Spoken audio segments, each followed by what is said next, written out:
मित्रांनो, प्रयोग ओळखा फक्त 5 सेकंदामध्ये. तो कशा पद्धतीने बघा. इकडे आहे कर्तरी प्रयोग. कर्तरी प्रयोग म्हटल्यानंतर कर्ता हा नेहमी प्रथम येत असतो. एवढं तरी लक्षात ठेवलं कर्तरी प्रयोग संपतो. पण बाकी गोष्टी पण लक्षात समजून घ्या.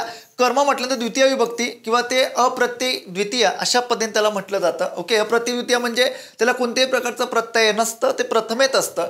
त्यानंतर क्रियापदे तिन्ही काळामध्ये येऊ शकतं आणि धातुरूपेशा नेहमी कर्ता असतो. हा तुमचा कर्तरी प्रयोग अगदी सोप्या भाषेत.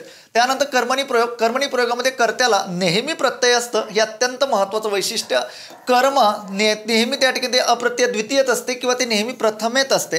क्रियापद भूतकाळी शक्य किंवा संयुक्त असं असू शकतं आणि त्यानंतर धातुरूपेश नेहमी कर्म असतं. अशा पद्धतीने एकदम सोप्या भाषेत कर्मणी प्रयोग. त्यानंतर इकडे भावे प्रयोग. कर्त्याला नेहमी प्रत्यय असतं, कर्माला नेहमी प्रत्यय असतं. क्रियापद तृतीय पुरुषी नपुसकलिंगी एकवचनी असतं किंवा भूतकाळी असतं. धातुरूपेश त्यामध्ये नसतो. अशा पद्धतीने अगदी सोप्या भाषेत प्रयोग. सर्वांना धन्यवाद.